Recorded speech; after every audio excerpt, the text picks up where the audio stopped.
रच रच के सोलहो सिंगार गोरिया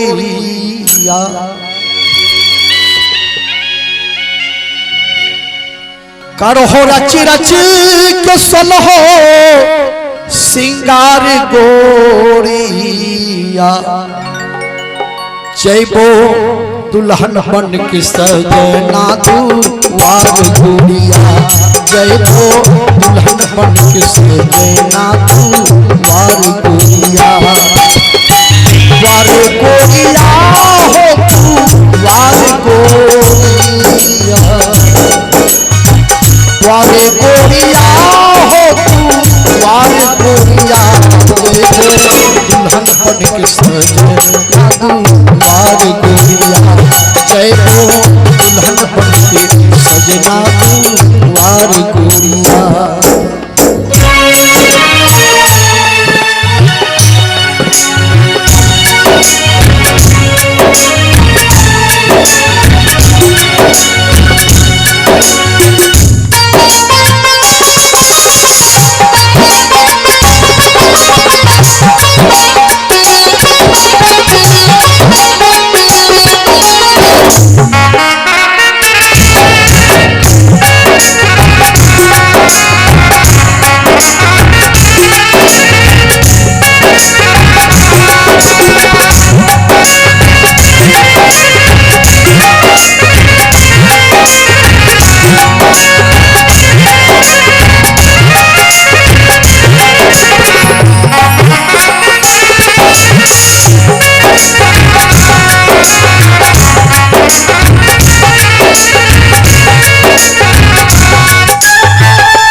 सुतबे बाबा के भवन माते आलम की अंगवा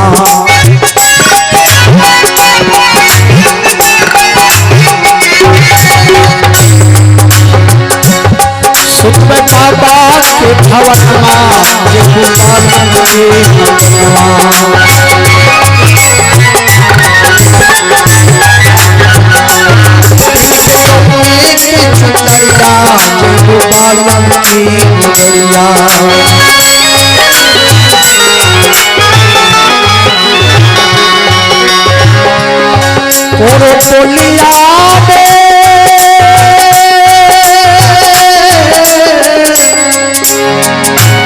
बोलिया में चारी कहार गोरिया जैबो दुल्हन बन के सजना दुआर गोरिया जैबो दुल्हन बन के सजना दुआर गोरिया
छोटे संगी के सहेली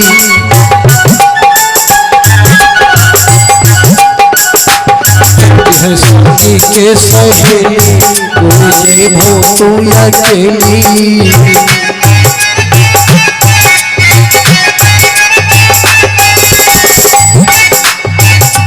छुट्टी है बाप महतारी, छुट्टी है संगी के सहेली।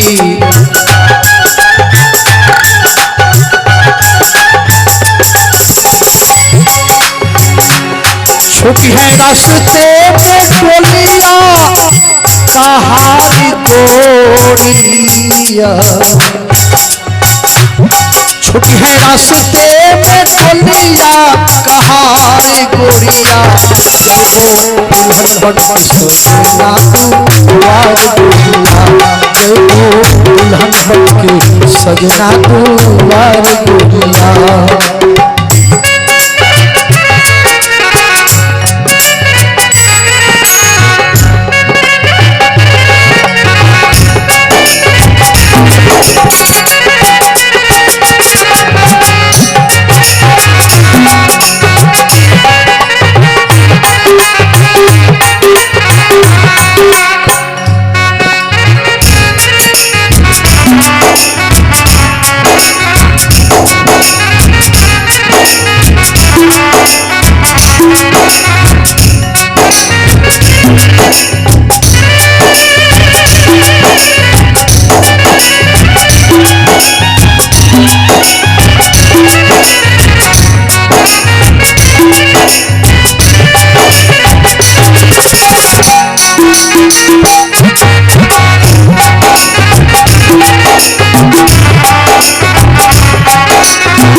करहो रच रच के सुलहो सिंगार गोरिया, एक दिन दुल्हन बन के जेबू सजना दुआर गोरिया।